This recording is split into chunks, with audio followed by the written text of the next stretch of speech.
we go. We're now here on the penultimate day of the London Startup Village. I'm honored to be joined by our Demo Day winners recently. Unruggable, Bill and Adam. How you Hiya. guys doing? Good. Yeah, this is something really cool to be able to see as well because you've got some special stuff to be able to show us on what you've been able to be working on. Bringing like institutional grade security to your palm of your hands. With the hardware wallet, it's fully Solana native. Got some very cool features and like how it's secured by squads with their multi-sig. That's what you run in the Redacted Hackathon. Just happened as well.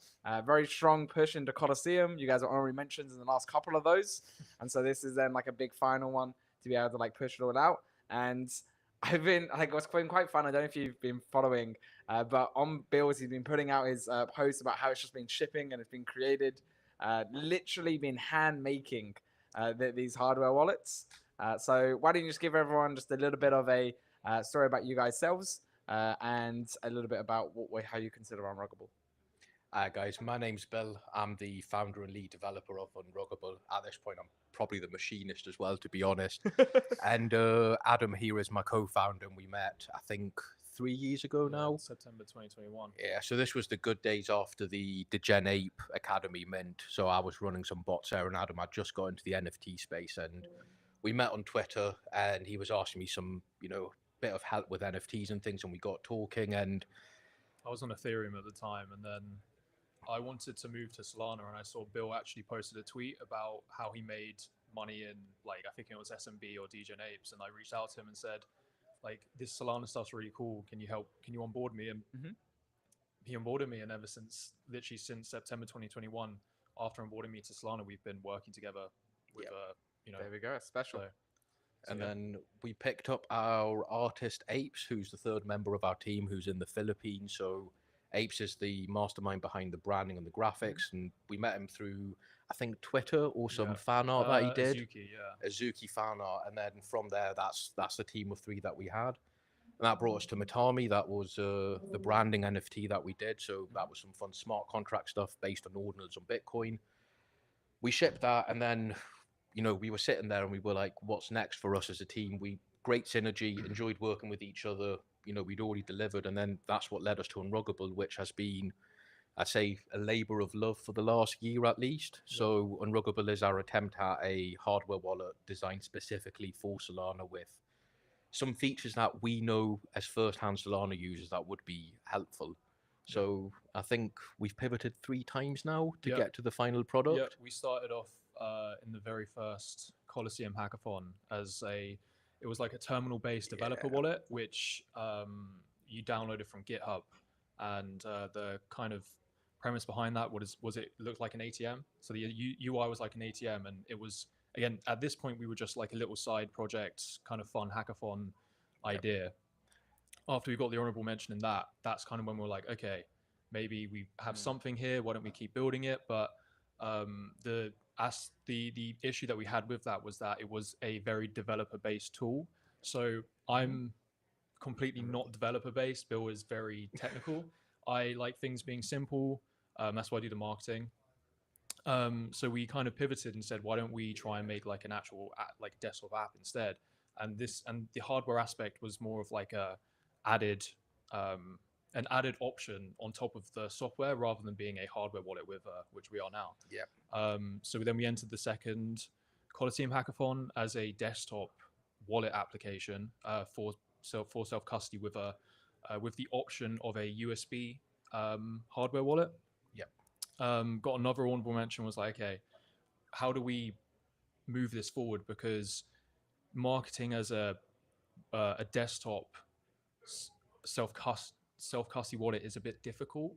And that's where Bill was like, why don't we start going with the hardware aspect more than, and kind of the app as a secondary. So that's kind of how we got to where we are now. I'll touch on the pivots quickly, because I think for anyone interested, when we started, the plan was initially to do a USB flash drive, and on that we had a operating system called Tails that was used by Snowden when he was leaking NSA secrets.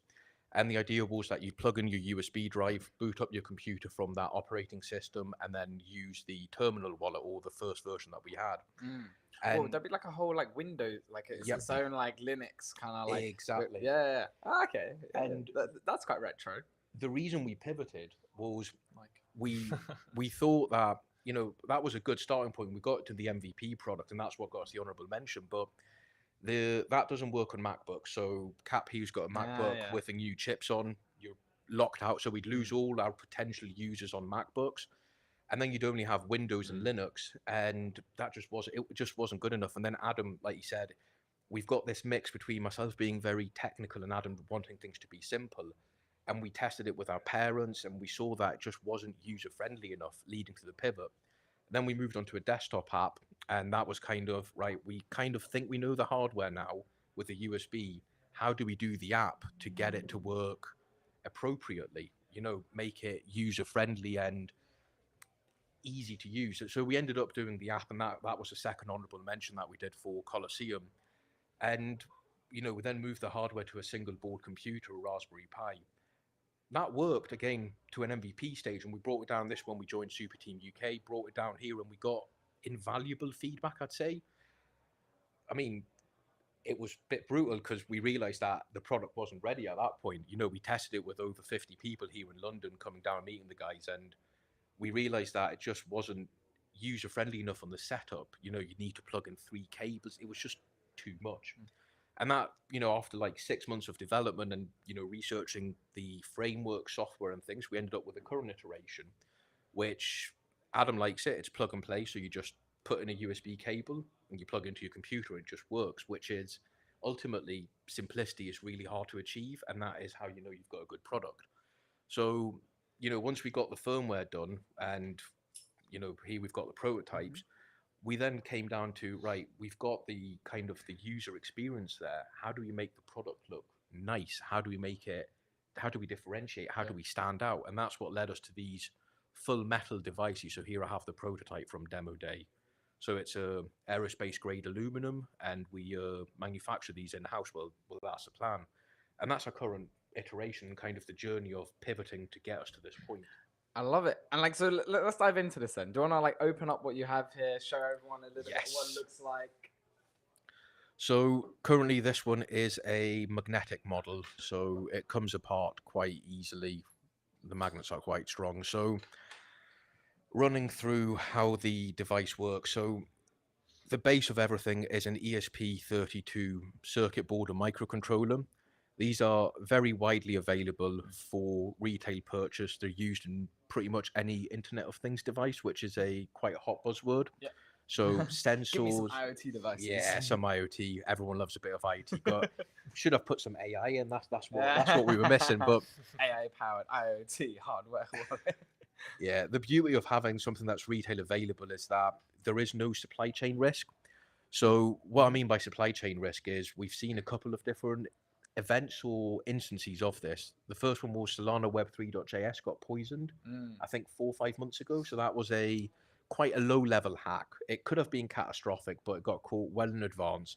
But that's just an indication of supply chain issues. And then the other big one, which is a geopolitical one, was the Israeli pager operation where they detonated the pages. And that was a supply chain attack by definition, where they found the suppliers of the pages, took them out of business, replaced them with their own supplier with the doctored devices, and then sent them off.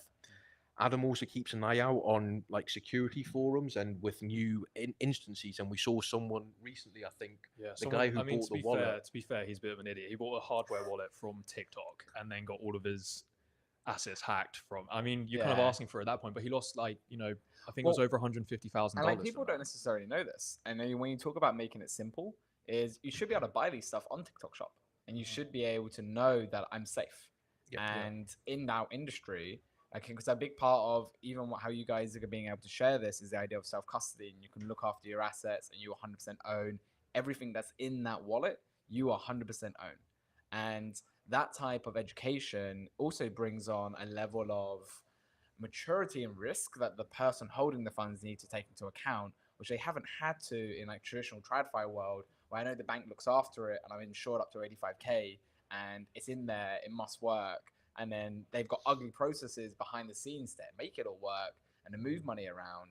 But it works, and like from my perspective, it's okay. As soon as we bring new people into our industry, they've got to understand that risk of, well, you do have 100% of the assets. Like, you could lose it if you like connect it to the wrong thing, if you buy the wrong thing, if you upload your information to the wrong thing. Like, there is that risk associated, and it's, I think, on our industry to get closer and closer to that secure, safe place that I know that I'm 100% good here. Like, yes, I own 100% of it, but there's a level of insurance behind my stable coins that are in that wallet. There's a level of like security of like, talk about supply chain risk of like, I know that if it's in this hardware wallet, that's safe, or if it's on my laptop and it's in that browser wallet, like I know that there's like a level of security I'm doing here. I say this a lot, but I think it really will hopefully create a level of financial literacy conversation coming more into it, where people will fundamentally start understanding what money is and how money works, and what you need to then be able to do to make that money work for you, rather than be caught up in inflation and like things going away, and the idea of squirreling your money away in your underneath your pillowcase. You can do that now, but you'll do it with this, and you'll put that underneath your wallet, not cash. You have your digital wallet there, and that's how you're then able to kind of like get more involved, because then that money sitting under your mattress isn't cash depreciating. It's money that's like accruing, and it's got a yield generating stable coin or staking, whatever mechanism you want to use. We were talking about DeFi yesterday, about how you got like even just like the new infrastructure that Bulk's building on clubs, and like how you're making sure that process of how everything can move is a lot more efficient. And then this side is a little bit like, okay, cool, but what are you doing to be able to move your money there and be able to hold it, and how you're securing those assets? Because even from like the institutional perspective, big companies coming in, they still have to look after their security. And those executives have to look after their security. You know, there's a whole level of how our company's doing it. Bybit. Yeah. Which is, I mean, brings us great onto what you were saying with Bybit, again, supply chain, right? We saw that this is North Korea, so like this is the top 0.1% of hackers in the world, right? And we're talking, if you look at the numbers over the North Korean hacks that Lazarus have done, you know, 5-6 years ago, they were doing a lot of hacks for small amounts. And now what we're seeing is targeted hacks. They're not spraying and praying. They're looking for things over 500 million minimum. And that's what they're going after. So with Safe, they actually managed to hijack the front end website. So they changed what the people would see. And that in turn, because there was only one website to check things on, everyone checked, it looked okay and signed. So, you know, you mentioned at the start the Helios Redacted hackathon. One of the really cool things we have with Unruggable, which I wanted for both my peace of mind when I sleep at night, to know that North Korea is not going to hack me and then indirectly hack my customers, is we integrated squads. So for the Helios Redacted hackathon, squads had an amazing track inspired by North Korea. And the idea there was to provide an alternative implementation for squads. So at the moment, if you're a squads user, which I hope you are, because it's the best security you can get on Solana right now, you use squads, you use the app, you use the website, and that's pretty much all the options you have. So knock on wood, if something was to happen and, you know, squads was to be hacked, or the website was to be hijacked, or any number of like attacks that these hackers carry out, right? You'd be opening yourself up as a squads user to signing something that you weren't fully aware about, or, you know, getting caught out, just like what happened with the North Korea thing. So I ended up writing from scratch a implementation of squads. So it talks with a smart contract, which is formally verified, audited multiple times. It's as safe as it gets. It's about the same as the Solana Foundation programs, right? So our security model comes from using squads already fully authenticated thing, and then building an alternative implementation. The idea is that we're not, you know, you're one and all, you only use us and no one else. We also work as a, you know, diversity thing. So if you've got your ledger and you're already using squads, you can add a second hardware wallet, and that will then give you your diversity on your hardware, but also let you sign, you know, with squads, you'd be using squads through our app, and on your ledger, you'd be using ledger with squads and squads' app. So you can see immediately how you've protected yourself massively from any single point of failure. And yeah, it's kind of the full circle of software and hardware to protect against supply chain. Institutionally wise, you know, you're a big company, you don't want to have one person in charge of all the money. You want to have a multi-sig that's been verified and you can get insured on. And this is, you know, it's like what Anatoly says on Twitter, that clients or validators should have multiple hardware wallets for the validator. And this is another solution for that. So if you're running a validator and you've got a multi-sig, you add this in, you've got another layer of protection. And we write our code, it's fully in Rust, so you've got your code base diversity too, because it's someone else writing it. So yeah, that's kind of the full circle there on the supply chain. Why having a retail available board and not a custom PCB? Yeah. So like Ledger, Trezor, all the big Ledger companies, we don't know where they make their PCBs. So that means that if something goes wrong in that factory, or someone realizes that opens up a supply chain risk. Again, I don't think it will happen, but it could happen. Yep. And like with security, it's about minimizing your risks as much as you Exactly. can. There's always potential chances of things happening, but then the goal is to maximize minimum that risk. So you can be able to you can sleep at night knowing that you done what you could. Like it's way more difficult, and it has to be like extremely like kind of like it's two different levels of it in order to break it. But then that's what kind of has to happen in order to make sure that things can be looked after. And I think the way you guys have always approached this is the mentality of this is like open source information. This is like built in like very clear, transparent. Like it's the safest you can start to be. And then you're integrating in the solutions. You're saying with like the squads, where like that's also externally verified. Like squads have over 10 billion held in them right now, and like there's a level of trust that then gets shared all the way across that. I think it was interesting when you said about going to like validators and hardware. Like, who do you guys think will be most likely to be using this now? As we start to like bring on new people, who do you think is going to be in the most demand for holding some of these hardware and stuff like validators is an interesting angle. Who's going to go first, me or Adam? Because I think you might get different. So you go first, and then we'll see. I think, well, we're aiming to go to market for the end of June, and we're in manufacturing now and getting devices made before we go to market, so we can ship straight away. That's a key. And all thing being for us. handmade by you. Yes. I'd like to note. Made in England, made in Britain, designed here, made by me. I made the machines. It's the full stack. So we'll do a bit of content on that as we're getting to the finish line there. But and I think even just quickly on that, I made it an analogy earlier on, but like it's how Gymstark started as well. Gymstark, that they were hand pressing it all themselves. They were going to trade shows and selling it to everybody. They were designing it specifically for the gym users who didn't quite have the exact wares that they wanted. Yep. I think you're very much creating this in that kind of vein, and I think that's something that's really nice to be able to think about, because you look at how far they've been able to grow, and you like the door is opening. Well, you did put us on the institutional day today, Yeah. so hopefully we grow into one.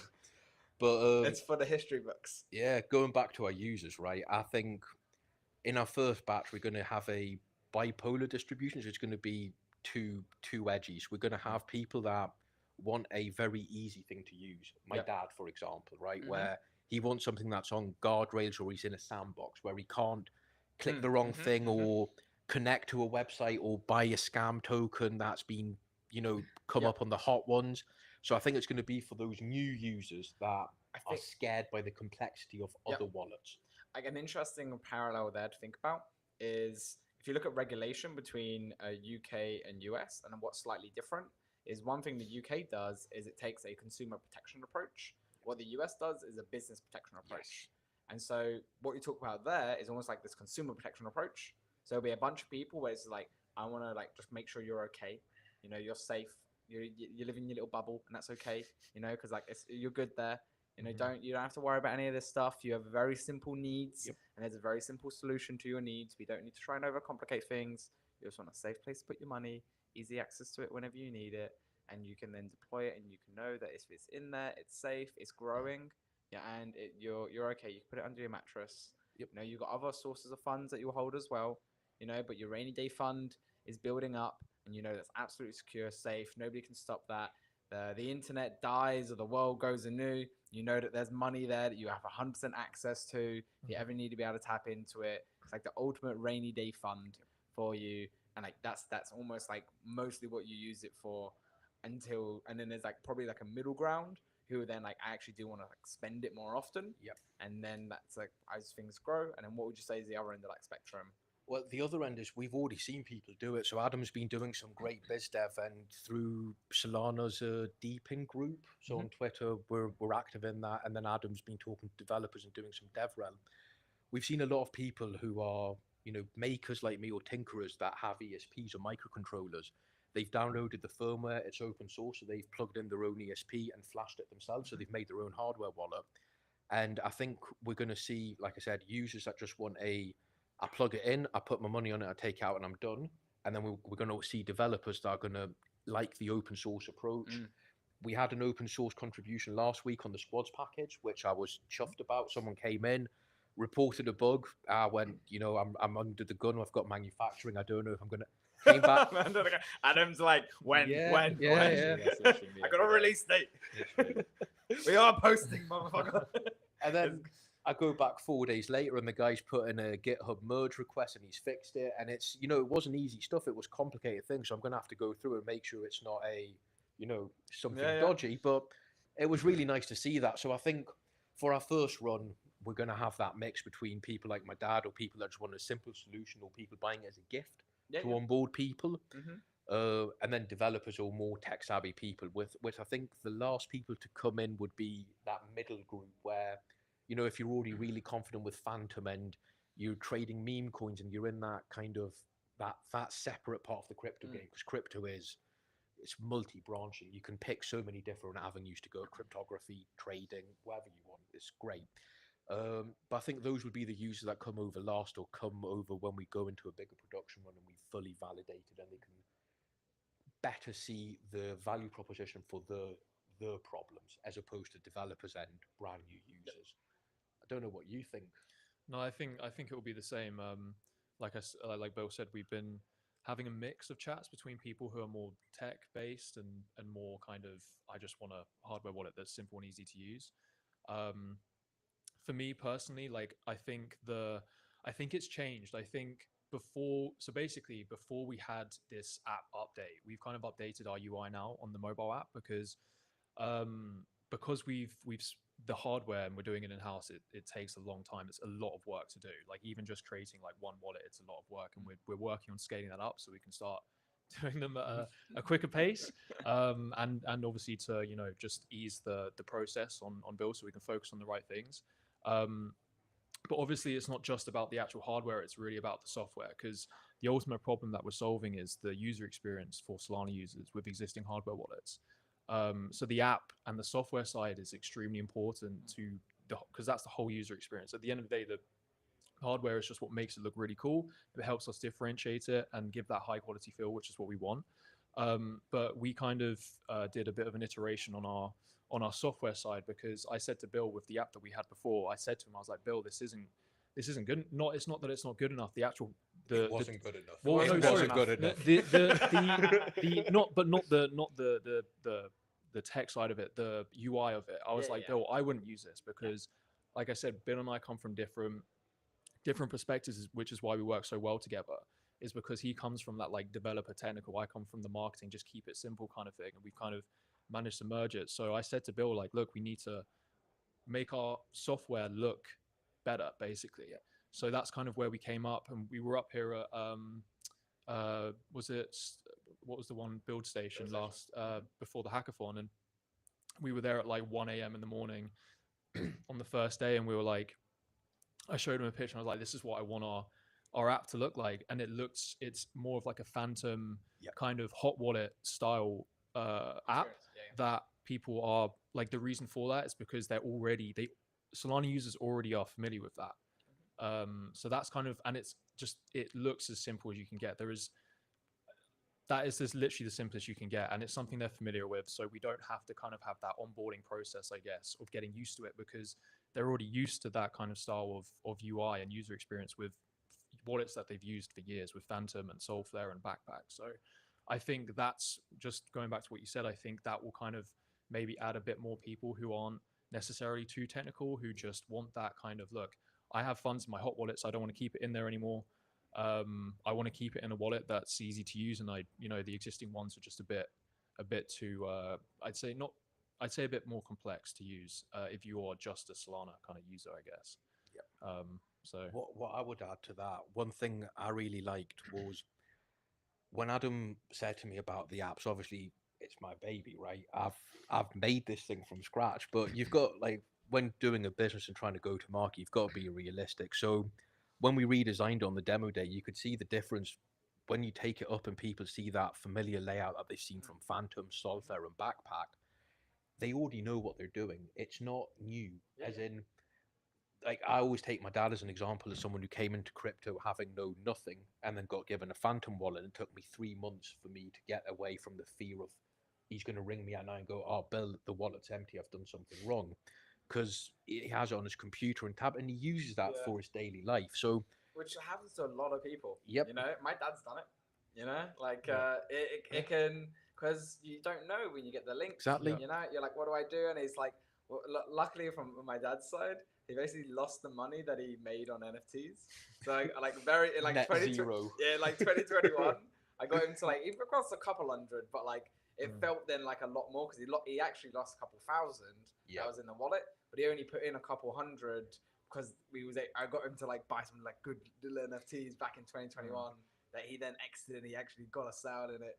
But then yeah, you just like it's dangerous, you know, and You download an extension and you don't know how it's Mhm. happened. There are new vectors every and, day. and there's a lot of people who and like that's like competent people can like fall for it. There's also like a whole host of people who are just vulnerable Yeah. to begin with, and like they're almost certainly going to like face one of these scenarios, and there's gonna be people who like lose their life savings Yep. towards this type of deal. The guy, sorry, there was a guy. It made the news here in England in the Guardian. He'd OG Bitcoiner, right? So he'd had a stash, and then he found a house he wanted to buy for like £700,000, like life savings. He pulled it out into a hot wallet, into an exchange, and he got robbed with his phone unlocked. So they snatched his phone with it unlocked, and then he like rang the police, but they were in a taxi, so they couldn't track it. Like in a car, cleaning out the accounts with the unlocked phone. And then he got his phone back, but the accounts were empty. And it's what you said. Crypto there is no FCA or consumer protection that will refund you for that. Yeah. Exactly. But going back to it, the idea there is that keeping things separate, like, how do I say it, that physical protection. So there's a law in like computing or electronics that yes, everything appears to be invisible and happen magically, but somewhere there is electricity going, there is a physical thing happening for everything to work. And the idea here is that by giving you a physical device that works with the app, it keeps your keys or everything, it keeps it separate from your daily computing life. And that's, you can use your hot wallet, your Phantom Backpack, you can go to Gen and Pump.fun, GFM, wherever, Jupiter, yield farming, you can do what you want with those, but you're aware of the risk you're taking there. With us, what we're trying is to offer a safe box, as in it's a sandpit. There's never anything that you can click. If it's not connected to your laptop, right, and you click a Gmail link, which is where most of the damage happens, it's with phishing links. You may be exposing your hot wallets, but because this is physically unplugged and has never been, the private key or the seed phrase in your system or on your computer, there is no security risk there. You're only exposed, so to say, when you've got it plugged in and turned on and connected with the app, so it's unlocked. And then you're going to have to click a targeted link or targeted attack for that tiny window of usage. It's basically impossible to have something happen. So it's that mix between physical And it's like behavior as well. Exactly. Because then you'll know when it's plugged in. Yep. I'm not doing nothing. You Exactly. know, like I do have this bit of exposure towards it, but it's not like when I'm just like tired, I'm just scrolling through. Whenever I plug it in, I'm very intentional Yep. on how I act, and I'm very intentional in what I move, how I do it. There was a reason why I plugged it in. You know, it wasn't just plugged in anyway.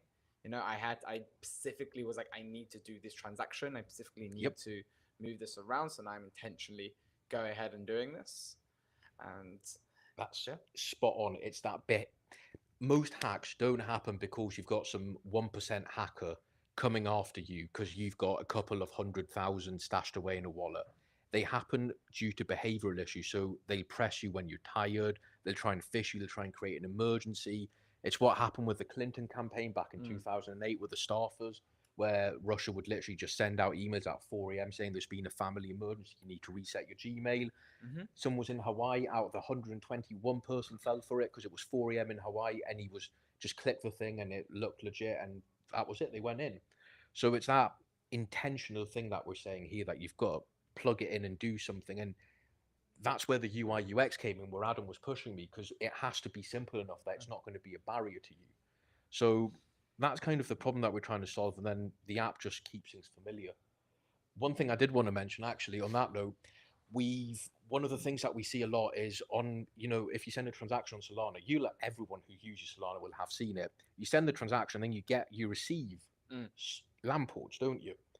And that's done on purpose. So they look where you sent your transaction, and they'll try and send you a copy and paste, like to trick you to copy and paste the wrong wallet.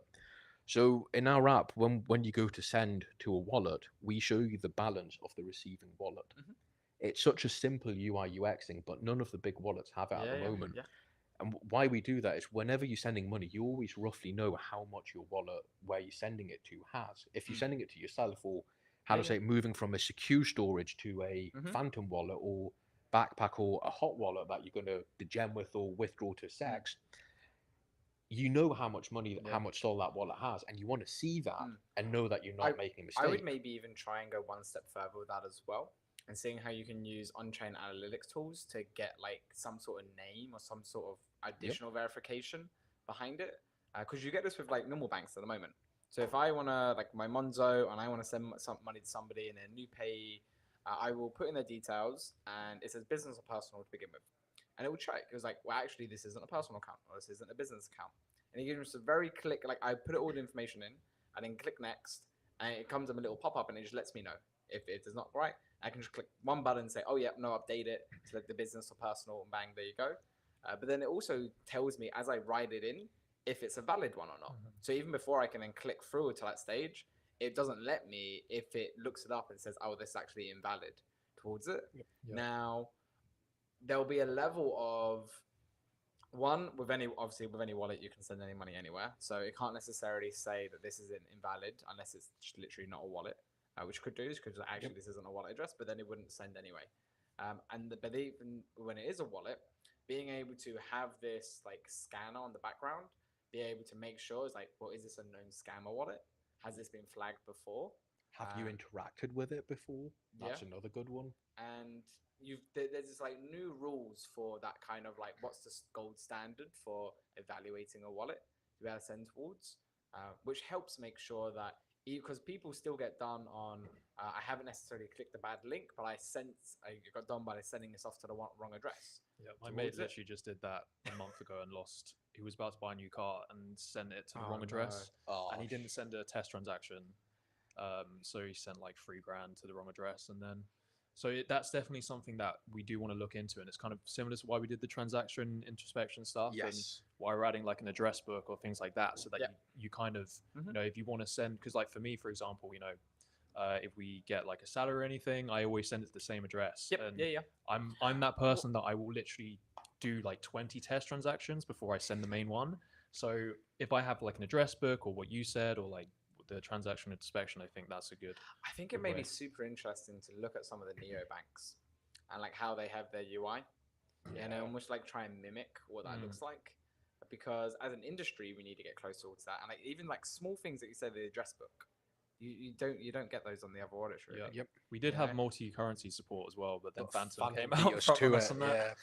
One thing we have, right? This sounds really stupid, right? But when you open up the wallet in the app, we show you the current USD price of everything under it. It is the one thing that irks, because I open up my Phantom and I've got like 0.42 Sol, and it shows me a dollar number, and I'm sitting there going, how much is Sol today? What's the price? So it's these little quality of life things that annoy us as power users that I've been we're trying to reflect. One thing I will mention, Adam said transaction introspection. So Unruggable has the really cool feature where every transaction done by the wallet is a Jito bundle.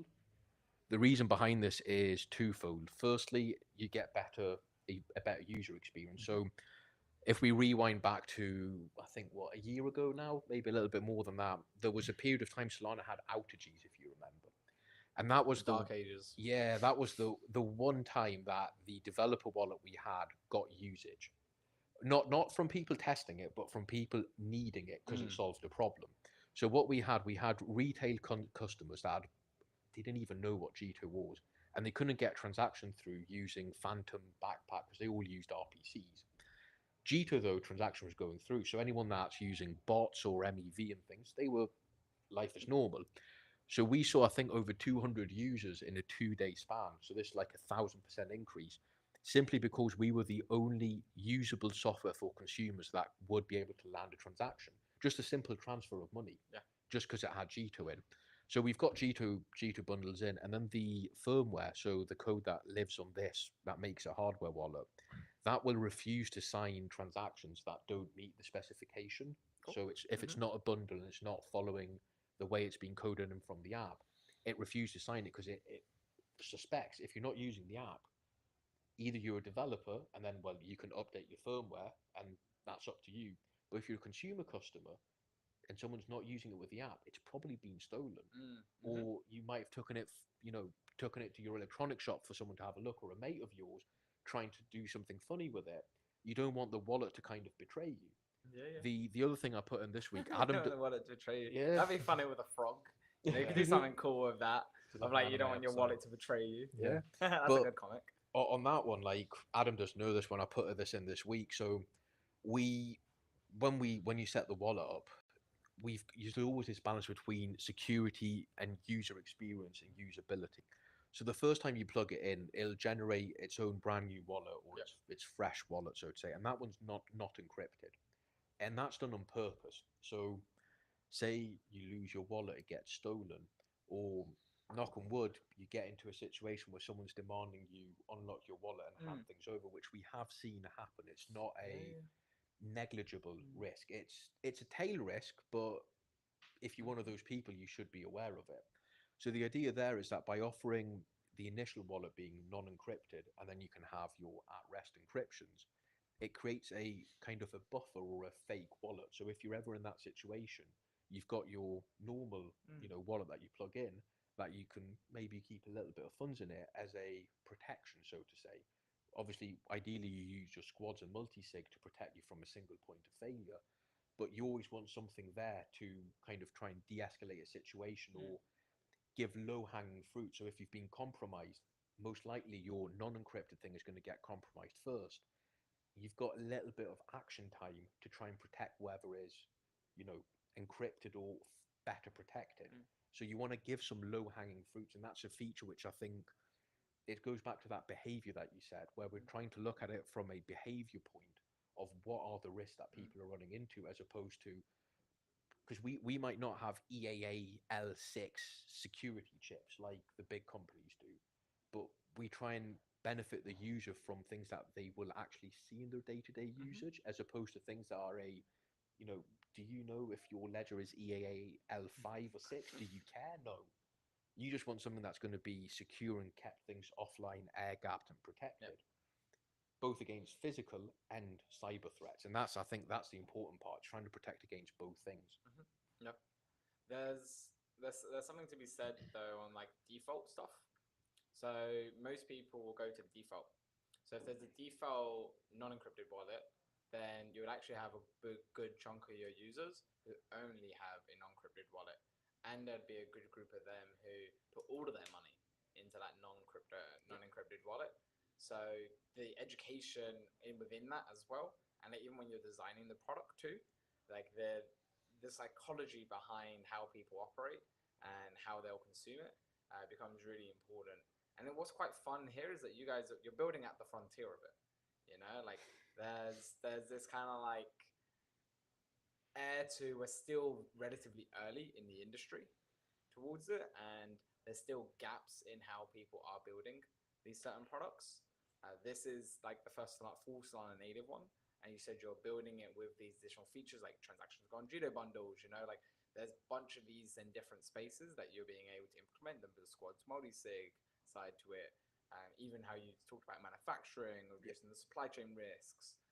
There's a lot to be said about how you've been able to kind of take what is needed in the space, design it for yourselves as power users, and you're now in this mode of being able to get it shipped out by the end of the month, and being able to design it in a way where it's like fully optimized to allow both the new person to be able to explore it, but you can also have the bigger institutions and companies and validators you mentioned like be able to utilize this as well.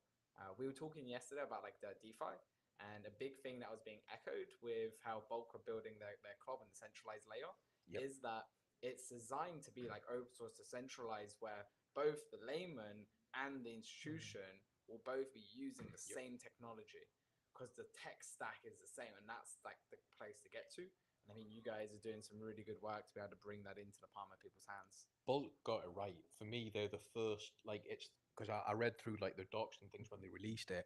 For me personally, reading it, it's the most intelligent way to try and implement something like this because they've understood that it's not an altruistic or a motivation based problem, it's a financial problem. There needs to be a clear financial benefit for validators to bring this on board. It's, you know, if you look at G2, right, the G2 client has a 94% adoption rate across validators. We've seen a bit of disruption with, I think, Paladin, which is a G2 fork with some things changed on it. And we're only seeing that change because Paladin offers validators higher yield, and thus there's a financial incentive to move from G2 there.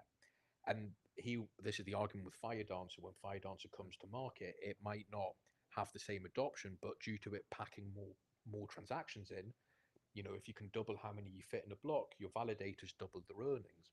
So there's that financial incentive.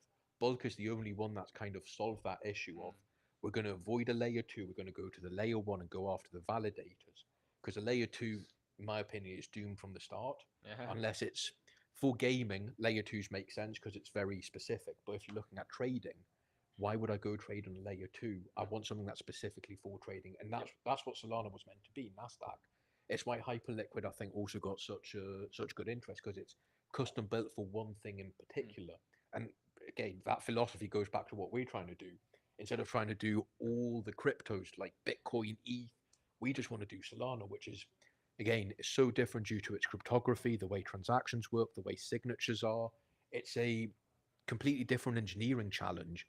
And I think that's where we think our edge is, that we're a small enough team that we can move quickly enough to kind of fill that niche in what I like to think is a differentiated product. So as far as I know, we're the only like full metal jacket wallet. Everything else is plastic.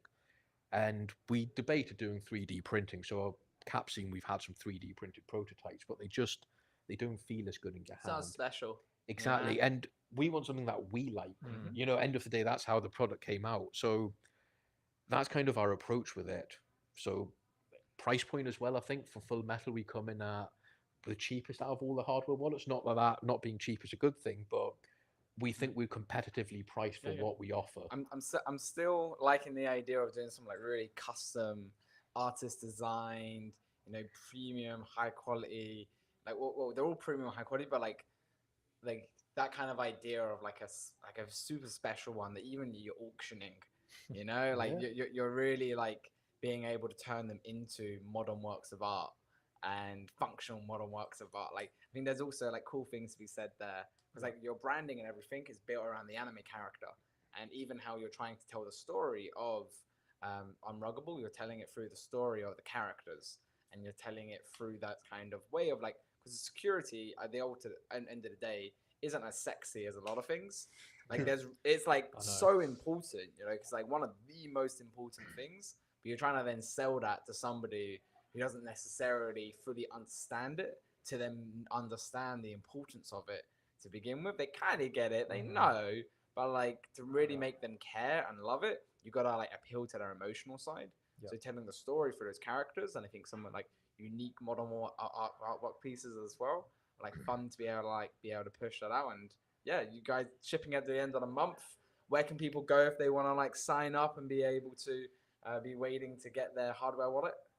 Our website. So we've got a wait list at the moment on our website. We're going to start updating it properly for the launch. But yeah, we've got unruggable.io.